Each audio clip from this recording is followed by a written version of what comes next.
Today I want to talk about two aspects of the bill.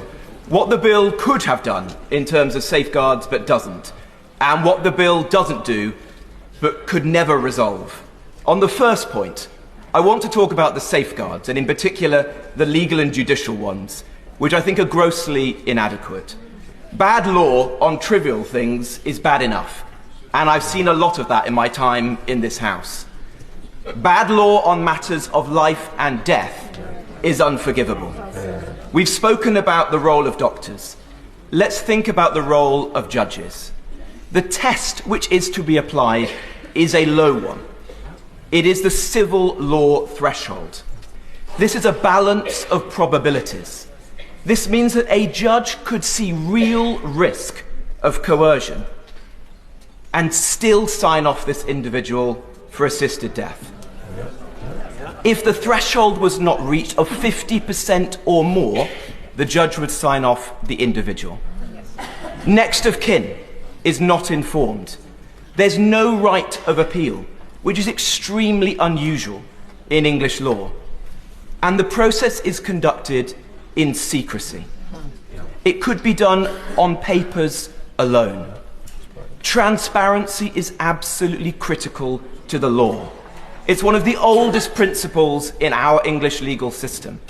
I think of people like Jeremy Bentham, who spoke hundreds of years ago, and they said that evil can arise in secrecy. It is publicity that is at the heart of justice.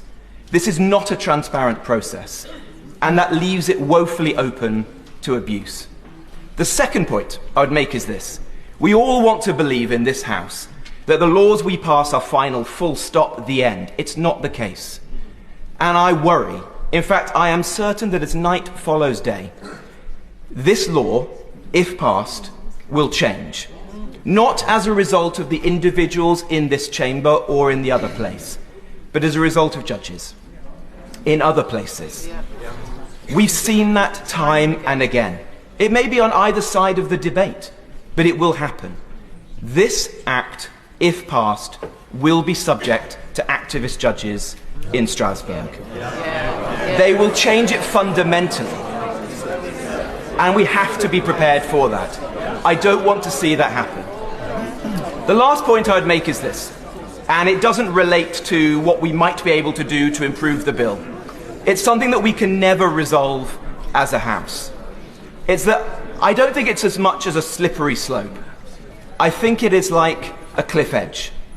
When we walk out of this chamber or out of the gates of this building tonight, we'll walk into, in a way, a different country if this bill passes.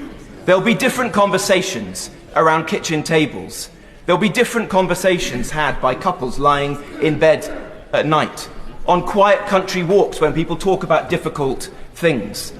And they won't be conversations that I think make our country a better place. And more important than that, there will be people who don't speak about these things at all. There will be imperceptible changes in behaviours. There'll be the grandmother who worries about her grandchildren's inheritance if she doesn't end her life. There'll be the widow who relies on the kindness of strangers, who worries, who it preys on her conscience. There will be people who are, and we all know them in our lives, shy, who have low self-esteem, who have demons within them. I know those people. I can see them in my mind's eye. They are often poor. They are vulnerable. They are the weakest in our society.